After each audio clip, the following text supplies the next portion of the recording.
ምንም ድምጽ በሌላቸው ዘመን አንዲት ሴት ሀገር ልትመራ ተነሳች። ንግስት አይደለችም፣ ተዋጊም አይደለችም፣ ካህንም አይደለችም። ይህ የዲቦራ ታሪክ ነው። ስለ እግዚአብሔር የተናገረችና የታሪክን ሂደት የለወጠችው ሴት። በአስደናቂው በከነዓን ምድር በኮረብቶችና በሚያንጸባርቁ ወንዞች መካከል ልቧ እንደ አንበሳ የጨከነ እንደ ርግብ ቸር የሆነች ዲቦራ የምትባል ሴት ትኖር ነበር። እሷም በኤፍሬም ተራራ በቤቴልና በኢያማ መካከል የዲቦራ ዘንባባ ተብሎ በሚጠራው ዛፍ ስር ተቀምጣ ነበር። የእስራኤል ልጆችም ከዘንባባ ዛፍ ስር ስለ ፍርድ ወደ እርሷ ይመጡ ነበር። ቤተ መንግስት ውስጥ አይደለም፣ ትጥቅ ውስጥ አይደለም፣ የዘንባባ ዛፍ ብቻ። ግን ያ ዛፍ ፍርድ ቤት ሆነ። ያቺ ሴት ዳኛ ሆነች። ድምጿም የድፍረት ድምጽ ሆነ። በትዕቢት ስጦታ የተባረከች ዲቦራ በሚያውቋት ሁሉ የተከበረች ነበረች። በቃሏም የእውነትና የጥበብን ሸክም ተሸክማለች። በብሉይ ኪዳን ዲቦራ የእስራኤል ነብይት፣ ዳኛና የጦር መሪ፣ አለመግባባቶችን የምትፈታና የእስራኤልን ሕዝብ የምትመራ መሪ ነበረች። እስራኤላውያንን ከከናናውያን ለማዳን እነርሱንም በመምራት በነበራት ድፍረትና ጥበብ የምትታወቅ በመጨረሻም ትልቅ ድል አስገኝታለች። በመጽሐፍ ቅዱስ ውስጥ ከሁለቱ ሰዎች ማለትም ከሙሴና ከነብዩ ሳሙኤል ጋር ነብይና ዳኛ ተብላ የተጠራች ብቸኛ ሴት ነች። ኃይል አላስፈለጋትም፣ ጥበብ ነበራት፣ ትጥቅ አልለበሰችም፣ እምነትን ለብሳለች። በዚህም ወቅት የእስራኤልም ልጆች በእግዚአብሔር ፊት እንደገና ክፉ ስራ ሰሩ እና እንደ ሁልጊዜው ዋጋ ከፍለዋል። እግዚአብሔርም በከነዓን ንጉሥ በኢያቢን እጅ አሳልፎ ሰጣቸው። የከነዓናዊው ንጉሥ ኢያቢን በብረት መዳፍ ይገዛቸው ነበር። የሰራዊቱም አለቃ ሲሳራ ነበር። እሱም 900 የብረት ሰረገሎች ነበሩት። የጥንቱ ዓለም ታንኮች እንደማለት ነው።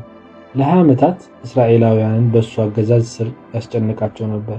የተጨቆኑ እስራኤላውያን ጩኸት አየሩን ሞልቶት ነበር። እናም በአንድ ወቅት የነቃች ምድር በተስፋ መቁረጥ ተሸፍናለች። በዚህ ጊዜ ማንም ለመዋጋት አልደፈረም፣ ማንም መምራት አልቻለም። ዲቦራ በአምላክ መንፈስ መሪነት ባርቅን እስራኤላውያን ከከናናውያን ጋር እንዲዋጉ ጠራች። እንዲህም አለችው፣ ባርቅ የእስራኤል አምላክ እግዚአብሔር እንዲህ ብሎ ያዘዘህ አይደለምን? ሄደህ ወደ ታቦር ተራራ ውጣ፣ ከአንተም ጋር ከንፍታሌምና ከዛብሎን ልጆች 10,000 ሰዎችን ውሰድ። የኢያቢን ሰራዊት አለቃ ሲሳራ ሰረገሎቹን ሕዝቡንም ሁሉ ሊዋጋህ ይመጣል፣ እግዚአብሔር ግን በእጅህ አሳልፎ ይሰጥሃል አለችው። ባርቅ ግን አመነታ። እርሱም ከኔ ጋር ከሄድሽ እኔ ሄዳለሁ፣ ካልሄድሽ ግን አልሄድም አለ። የፍርሃት ጊዜ ነበር እና ዲቦራ አላመነታችም።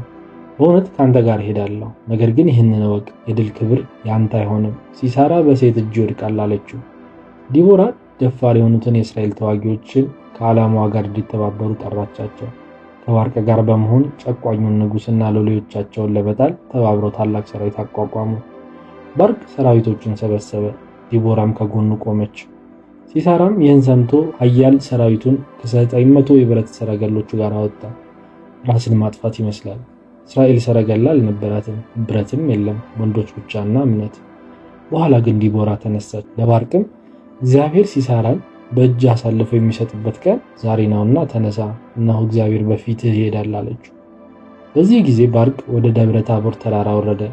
ከዚያ አንድ የማይታመን ነገር ተፈጠረ። ወደ ጠላት ምሽግ ሲዘምቱ ዲቦራ በጽኑ ቁርጠኝነት ልቧ ነደደ። አይኖቿን በሺህ ከዋክብት ብርሃን በራ።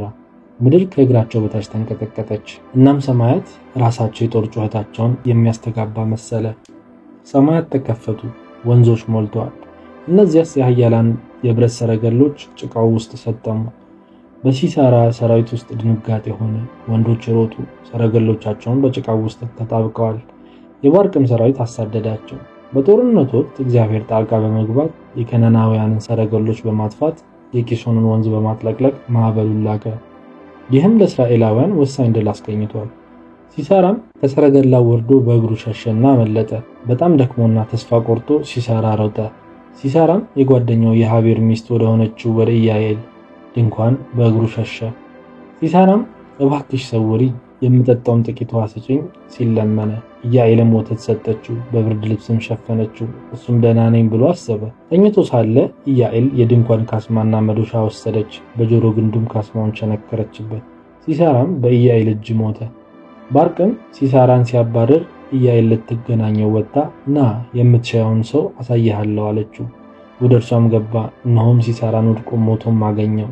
ካስማውም በጆሮ ግንዱ ውስጥ ነበር። እናም በአንድ ካስማ ጦርነቱ አቆመ። ኃያሉ ጄኔራል ዲቦራ እንደተናገረችው በሴት እጅ ወደቀ። የከነናዊው ጀነራል ሲሳራ ጦርነቱን ሸሽቶ ኢያኤል በተባለች ሴት ድንኳን ውስጥ ተሸሸገ። በመጨረሻም ተገደለ። በዚያችም ቀን ዲቦራና የአቢኒኤም ልጅ ባርቅ እንዲህ ብለው ተቀኙ። በእስራኤል ውስጥ መሳፍንት ስለመሩ ሕዝቡም ስለፈቀዱ እግዚአብሔርን አመስግኑት። ነገሥታት ሆይ ስሙ፣ ጽኑዓን መኳንንትም ሆይ አድምጡ። እኔ ለእግዚአብሔር እቀኛለሁ፣ እኔ ለእስራኤል አምላክ ለእግዚአብሔር ዘምራለሁ። አቤቱ ከሴሄር በወጣህ ጊዜ፣ ከኤዶምያስም ሜዳ በተራመድክ ጊዜ ምድሪቱ ተናወጠች። ሰማያትም ጠልን አንጠባጠቡ፣ ደመናትም ደግሞ ውሃን አንጠባጠቡ። ተራሮች ከእግዚአብሔር ፊት የተነሳ ተነዋወጡ። ያም ሲና ከእስራኤል አምላክ ከእግዚአብሔር ፊት የተነሳ በሐናት ልጅ በሰሜጋር ዘመን በኢያኤል ዘመን ነገሥታት መንገዶችን ተዉ፣ በስርጥ መንገድም ይሄዱ ነበር፣ በጠማማ መንገድም ሄዱ። መተርጉማን ከእስራኤል ዘንድ አለቁ። ዲቦራ እስክትነሳ ድረስ ለእስራኤልም እናት ሆና እስክትነሳ ድረስ አለቁ። አዲሶቹ አማልክትን መረጡ። በዚያ ጊዜ ሰልፍ በበሮች ሆነ። በ40 ሺህ በእስራኤል ዘንድ ጦርና ጋሻ አልታዩም። ልቤ ለእስራኤል ወደ ታዘዘው ትእዛዝ ነው። እናንተ የእስራኤል ኃያላን እግዚአብሔርን አመስግኑት። በነጫጭ አህዮች ላይ የምትጫኑ በፍርድ ወንበር ላይም የምትቀመጡ በመንገድም የምትሄዱ በቃላችሁ ተናገሩ። በብዙዎች ደስተኞች መካከል መሰንቆን ምቱ። በዚያ ለእግዚአብሔር የጽድቅን ሥራን በእስራኤልም ውስጥ ጽድቅንና ኃይልን ያቀርባሉ። ያን ጊዜም የእግዚአብሔር ሕዝብ ወደ ከተማዎች ወረዱ። ተነሺ ዲቦራ ሆይ ተነሺ፣ አእላፍን ከሕዝብ ጋር አስነሺ። ተነሺ ተነሺ፣ ቅኔውንም ተቀኚ። ባርቅ ሆይ በኃይል ተነሳ፣ ዲቦራም ባርቅን አጽኚው። የአቢኒኤም ልጅ ባርቅ ሆይ ምርኮህን ማርክ። በዚያ ጊዜ የቀሩት ወደ ኃያላኑና ወደ ሕዝቡ ወረዱ። እግዚአብሔርም ስለ እኔ በኃያላን ላይ ወረደ። በአማሌቅ ዘንድ ስር የነበራቸው እነርሱ ከኤፍሬም ብንያም ሆይ ሕዝብ መካከል ካንተ በኋላ ወረዱ። አለቆች ከማኪር የንጉሥንም ዘንግ የሚይዙ ከዛብሎን ወረዱ። የይሳኮርም አለቆች ከዲቦራ ጋር ነበሩ። ይሳኮርም እንደ ባርቅ ነበረ። ከእግሩ በኋላ ወደ ሸለቆ ቸኮሉ። በሮቤል ፈሳሾች አጠገብ ብዙ የልብ ማመንታት ነበረ። መንጎች ሲያፏጩ ለመስማት በበጎች ጎረኖ መካከል ለምን ተቀመጥ? በሮቤል ፈሳሾች አጠገብ ታላቅ የልብ ምርምር ነበር። ገለዓድ በዮርዳኖስ ማዶ ተቀመጠ። ዳንም ለምን በመርከብ ውስጥ ቀረ? አሴርም በባህሩ ዳር ተቀመጠ፣ በወንዞቹም ዳርቻ አረፈ። ዛብሎን ነፍሱን ወደ ሞት ያሳለፈ ሕዝብ ነው። ንፍታሌምም በሀገሩ ኮረብታ ላይ ነው። ነገሥታት መጡ ተዋጉም። በዚያ ጊዜ በመጌዶ ውሆች አጠገብ በቶናህ የከነዓን ነገሥታት ተዋጉ። በቅድሚያም ብርን አልወሰዱም። ከዋክብት በሰማይ ተዋጉ። በሰልፋቸውም ከሲሳራ ጋር ተዋጉ። ከዱሮ ጀምሮ የታወቀ ያ የቂሶን ወንዝ ጠርጎ ወሰዳቸው። ነፍሴ ሆይ በርቺ።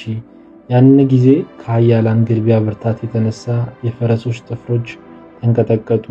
እግዚአብሔር መልአክ አለ፣ ሜሮዝን እርገሙ፣ ወደ እግዚአብሔር እርዳታ አልመጡምና፣ በኃያላን መካከል ወደ እርሱ እርዳታ አልመጡምና፣ በቤቶቿ ያሉትን ሰዎች ፈጽማችሁ እርገሙ።